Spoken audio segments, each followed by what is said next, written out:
minasan, konnichiwa. Macha Nihongo no Dipta desu. Hari ini kita akan kembali melanjutkan materi JLPT N4 dengan tema pola kalimat Teshimau. Nah, minasan, Teshimau ini sendiri sebenarnya memiliki dua makna atau dua fungsi ya, sama seperti pola soda yang sudah dijelaskan di video sebelumnya. Nah, untuk makna dari Teshimau ini sendiri, yang pertama ada selesai melakukan kegiatan atau melaksanakan sebuah aktivitas. Dan yang kedua ini ada yang artinya melakukan atau terjadi sesuatu hal yang tidak kita inginkan atau secara tidak sengaja yang bernuansa negatif atau yang menimbulkan perasaan penyesalan. Nah, untuk struktur katanya sendiri dari kedua makna ini itu tidak ada perbedaan sama sekali ya minasan seperti pada soda sebelumnya. Keduanya ini sama-sama menggunakan kata kerja, yaitu kata kerja bentuk te. Nah, yang mungkin minasan perlu pahami di sini Teshimau ini memiliki bentuk lain ya atau bentuk informalnya. Sedangkan Teshimau ini adalah bentuk formal. Bentuk informalnya adalah cau atau cata yang mungkin minasan sering dengar ya. Biasa dikatakan oleh orang Jepang dalam percakapan sehari-hari atau mungkin di film-film Jepang seperti nechata atau tabechata itu masuk seperti Teshimau. Nah, lanjut ya untuk kita bahas di pola struktur kalimatnya. Jadi untuk bagian formal atau bagian Teshimau, dia menggunakan kata kerja bentuk te. Jadi misalnya contoh pada kata kaku, ini yang artinya menulis, itu bentuk te-nya adalah kaite. Kemudian kita tambahkan dengan shimau, berarti menjadi kaite shimau. Lanjut untuk contoh bagian di informalnya.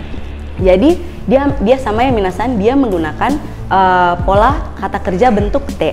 Namun perlu minasan ingat bahwa kata kerja bentuk te di sini nanti te-nya akan kita hilangkan, akan kita hapus. Jadi contohnya seperti apa? Misalnya seperti kata kaite tadi. Nah, dari kata kaku menjadi kaite, berarti te-nya kita hilangkan, berarti hanya menyisakan kai-nya saja. Lalu kita tambahkan dengan cau, berarti menjadi kai cau. Lalu ada juga sedikit pengecualiannya minasan. Jadi dalam bentuk te itu ada juga yang akhirannya menjadi de, seperti kata yonde atau oyoide dan lain sebagainya. Nah, untuk yang akhiran de itu kita tidak tambahkan cau, tapi kita tambahkan jata atau jauh. Itu berarti menjadi contohnya seperti yonde berarti yonjau atau yonjata. Jadi ada sedikit perbedaan di situ ya minasan dan mungkin perlu minasan ingat nantinya. Nah, untuk lebih jelasnya lagi, coba kita lihat untuk contoh-contoh kalimat dari pola kata Teshimau. Nah, yang pertama ini ada contoh kalimat dari makna yang pertama, yaitu menyelesaikan atau melakukan sebuah kegiatan.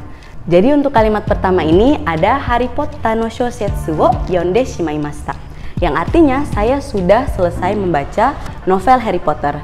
Nah, di sini bisa minasan lihat bahwa kata kerja yang kita gunakan adalah kata kerja yomimas atau membaca ya, yang mana bentuk te-nya itu adalah yonde. Kemudian kita tambahkan dengan shimaimas, berarti menjadi yonde shimaimashita, yang artinya selesai membaca. Nah, ini adalah bentuk informalnya ya. Jadi mungkin kalau untuk bentuk formalnya ya. Jadi untuk bentuk informalnya bisa minasan dengar nanti untuk penjelasan berikutnya.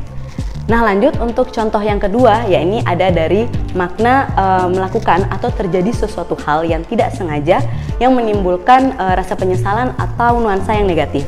Nah, ini contoh kalimatnya ada Mada iranai kedo atarashikutsu wo katte shimaimashita, yang artinya meskipun saya belum membutuhkannya, namun saya terlanjur membeli sepatu yang baru. Nah, ini bisa minasan lihat bahwa kata kerja yang digunakan adalah kata kerja bentuk te dari kau atau kaimas yang artinya membeli. Jadi bentuk te-nya menjadi kate, kemudian kita tambahkan shimaimas menjadi kate shimaimashita.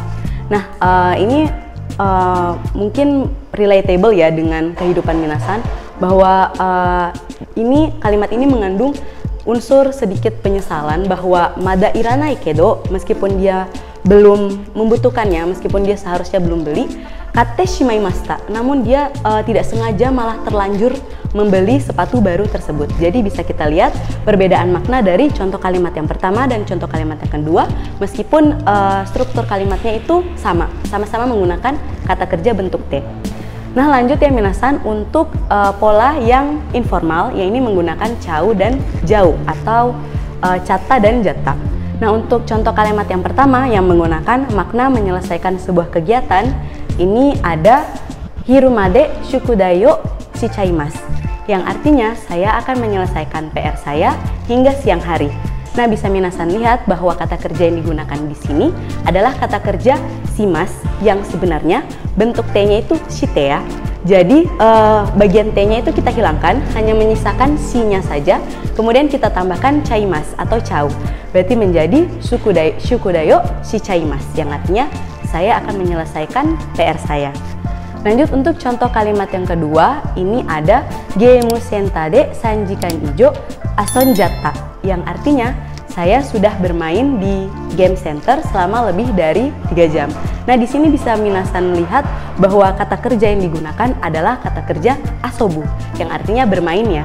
Nah, minasan mungkin ingat ya bahwa asobu ini bentuk T-nya itu menjadi asonde, di mana tadi penjelasan sebelumnya bahwa kata kerja bentuk T yang menjadi D itu kita tidak gunakan chau atau chatta, melainkan kita menggunakan jatta, berarti menjadi asonjatta. Nah, bisa minasan juga pahami bahwa di kalimat ini ada terasa negatif ya, nuansa negatif, bahwa dia mungkin tidak merasa ingin menghabiskan waktu lebih dari 3 jam berada di game center, namun secara tidak sengaja atau secara terlanjur dia malah menghabiskan asonjatta, malah bermain selama 3 jam di game center tersebut. Nah, kira-kira sampai di situ tadi penjelasan tentang pola kalimat Teshimau kali ini. Semoga bisa menambah pemahaman dan juga pembelajaran minasan terhadap pola JLPT N4. Sampai jumpa di video berikutnya. Jangan lupa like, komen, dan juga subscribe channel YouTube Macha Nihongo. Dan apabila minasan memiliki saran-saran tentang materi berikutnya, bisa komen di bawah ini. Sampai jumpa di video berikutnya. Mata imasho!